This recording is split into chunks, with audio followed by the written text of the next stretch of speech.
Hi all, Lee Varis here with Phototech Tuesday. We're well into the holiday season. Thanksgiving is behind us and things are getting busier. I may be missing a few newsletter postings in the next couple of weeks, but I'm here today with another exploration of TinTypes. And I promise this will be the last TinType post for a while. This time I'm going to look at utilizing the TinType look with AI image rendering in Midjourney. I'm going to use this post to explore the use of reference images in Midjourney. We use reference images that have a TinType look, and the idea is that by using reference images, you can avoid the endless iterations of text prompts to arrive at a desired outcome a bit faster. This is really just to test the waters, not a deep dive into all the parameters available for image creation in Midjourney, more of a suggestion for further exploration. So what I want to do is use this portrait that Bobby took of me with my top hat, and I want to make it look like this TinType image I captured in India using the iPhone app TinType. Okay, so let's dig in. All right. When we first launch Midjourney, when we go to the website, we're on the Explore page, and here you can see all these examples of things that other people have done. And for instance, if you click on one of these little thumbnail images here, you can see what the text prompt was. It looks like they had a reference image with this. This is pretty typical. People usually, if they want something, they create a very detailed text prompt that talks all about what they want to have in the image. And my strategy is completely different. So let's just talk about that. I'm going to go here, and I've got, well, this was something I was working on earlier, but as you know, right now I want to do a TinType, and I want a very specific kind of thing. Well, not so specific. I just want to incorporate the visual elements of the TinType into a picture, a self-portrait. So what they're asking for up here is the text prompt. What will you imagine? But I'm going to start with the reference images. So we're going to click here to add images. And you can see here you can upload an image from your computer, and it gets stored in Midjourney sort of library for your account. I know I want to use this portrait of me as the omni reference. Okay, so this is also sometimes known as character reference. If you put a picture of a person in here, you are telling Midjourney you want to use this person somehow in the image that you're going to imagine. Okay, so we have that picture. We can tell it how strong the omni strength is. This is a sort of, I kind of think of this more as like, what percentage of the image do you want to have this character? And since it's a portrait, I want it to be a portrait of me, and I want to use this shot as the reference for that portrait. I'm giving it, something above 5,500, which would be halfway, right? So I've not found this to be particularly intuitive what this does, but we're going to leave it up above 500 and just see what happens. Okay, so then we have image prompts and a style reference. Well, I want this to be a TinType, so I'm going to use that image of the Indian musician playing the harmonium here. I'm going to use that as my style reference because that has all the elements of the TinType that I want to have in my image. Now I've got all these other images here. Some of them are like textures, and let's see. I know I've got like sort of this factory here. I'm going to use this factory picture because I want a steampunk portrait. So I'm going to stick that in as my image prompt. I also want to make sure that it's definitely going for that TinType image. So I've got this image shot from our cruise in Villefranche. This is the Rue Obscure. It's kind of a medieval room underground medieval room. It's kind of cool. And I'm hoping to get a little bit of that sort of room in the background of my portrait with some rusty factory-like images. I always find that with the image prompts, it's better to put 2 images in, because if you only put 1 in and it thinks, oh, you just want to stick this portrait in front of that background. So this gives it some more kind of, I guess, creative playroom, where now it has to try and figure out how to incorporate both of these elements. And sometimes you could add a third one. In fact, I'm going to go ahead and do that. I'm going to add a third image prompt. And this is what I really love about Midjourney, is it allows you to add these multiple image prompts. And that kind of increases the likelihood that you're going to get something unusual in your final image. All right, and then the rest of it is I'm going to give it the text prompt. And we'll say a portrait of a steampunk scientist. Okay, and also, just because I want to make sure that I get some goggles in there, because that's such a steampunk thing, I'm going to say with goggles on his hat. Okay, so I've got a short description. It could go all kinds of different ways with this. I've got my Omni reference, which is my character that I want the picture of. I've got my image prompts, which are a texture, or kind of a room, and this industrial metal factory-like equipment. And my style reference is the daguerreotype, or the TinType look that I've got from my iPhone, actually. So let's go ahead and, the other thing I wanted to mention, we have parameters we can set up. So I've set up for a landscape image here.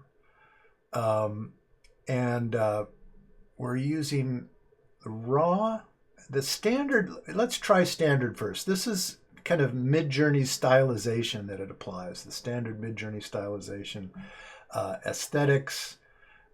This area here is kind of like how much power we give to the stylization. I'm just going to leave it about halfway. I don't necessarily want things to be too weird, so I'm going to leave that at nothing.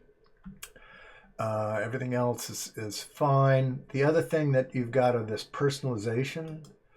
So the personalization is a kind of test with Midjourney. You evaluate a whole group of images, and then it tries to figure out what you like, and it puts that into this global profile. And then there's these mood boards. I'm not going to go into that into this video, but this is another way of customizing what you like and creating kind of style references for Midjourney. So we're going to use just this style reference, the image here. My global profile, that's the only thing I'm using to customize.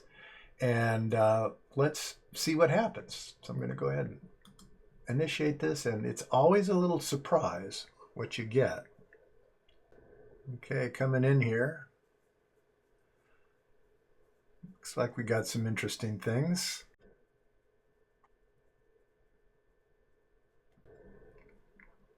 All right. Well, it sort of decided not to put in the top of the hat, which is kind of interesting. Here we go. This is a little more.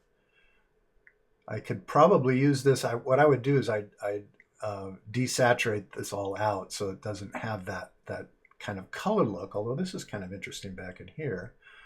Let's see. I'm just scrolling through. You can kind of see the thumbnails over on this side. That one, I'm not that happy with the face on that, but yeah, these are kind of interesting. They certainly look like old TinTypes. They've got that edge, that sort of border treatment. I think I'm getting some color from this texture image. Now, if I wanted to modify this, I can actually keep working with this information over here. If I click on the text prompt, it puts that text prompt back in there. I'm going to stick with my my Omni reference. So I'm going to go ahead and click on the picture of myself. It does this sometimes. Now it's going to show me the big picture. I don't need to see it again. I just want it to go back into the image here. So let's try that again. Now I got the green plus, so now it's going to go in. There's my Omni reference. There's my style reference. I'll stick with that, with the machinery, and I'm just going to stick the room in there. I'm not going to use the texture because I think that's giving me all this extra color in here. I want it to be a little bit more like that style, the style reference. And I only got one picture with the goggles on the hat, so hopefully it'll give me this next time. And let's change. Let's see what happens if I change instead of the standard stylization. Let's go with raw. Raw just says don't apply any of the normal Midjourney stylization. Let's just see what that does. And I'll go ahead and stick that in there. And again, we will wait for the results here. Okay, let's see, kind of interesting here. It's not really sure how it's compositing this image together here, but interesting. This one's maybe a little more successful. Again, I would prefer not to have so much color in the image, but that's easily addressable later on, and it's missing the goggles. There are the goggles, and now I have kind of an interesting background as well. That's interesting. This one has, from the previous iteration, this one had the goggles, but it doesn't have the top of the hat. But I do like the look of this.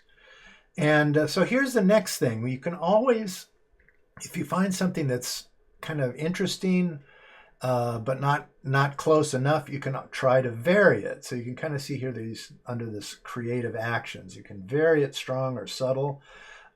We've got upscaling and panning. If I wanted to move it off center or add more to one side or the other, I can use these panning controls.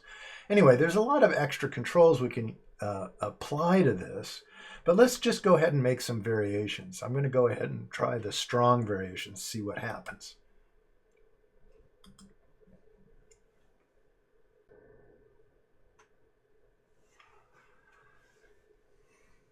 Okay, so all right, these are our variations. I got the goggles in there.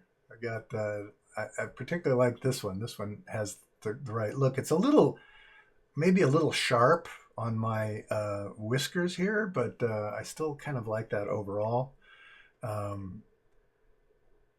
Again, I'm not happy with the full color kind of thing, but this is kind of what you get with Midjourney. Sometimes it just does things. And I would just take this into Photoshop and desaturate these areas and kind of give it a more consistent sort of old-timey tone to it rather than incorporating the color. Let's take a look at some other ones we can run variations on. This is another one with the goggles, and you can kind of see, I don't even have to click on it to make it larger. I can go ahead and just very strong here. Let's see what happens with that. All right, there we go. And I realized that I misspelled goggles. I've got Googles, but Midjourney still understood it. And all right, these are all pretty good. So just wanted to share that idea that you could use these style references to drive the Midjourney into a certain direction, and combined with the character reference, or what they call the Omni reference, we can get a pretty serviceable picture based on other photographs.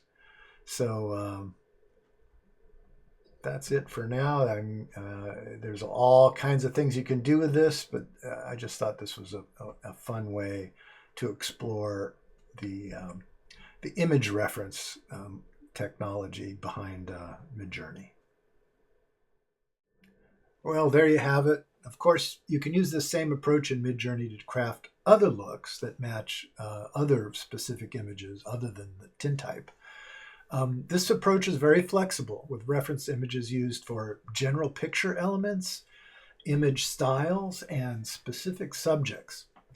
I hope this inspires you to experiment with reference images in Midjourney. Hopefully I'll be back next week with more phototech explorations. If you like this video, please give us a thumbs up, hit that subscribe button, and ring the bell so you don't miss another Phototech Tuesday. And before I sign off, let's take a look at a few of the images generated in this session.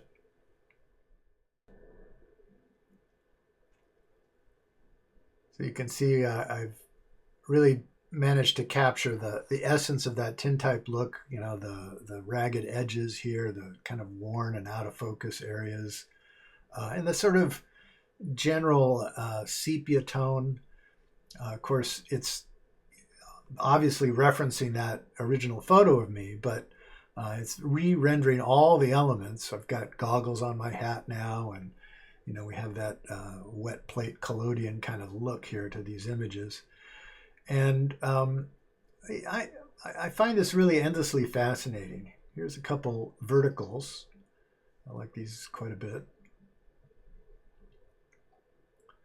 Of course, I'm looking a little ragged in some of these images, but hey, you know, that's a creative license.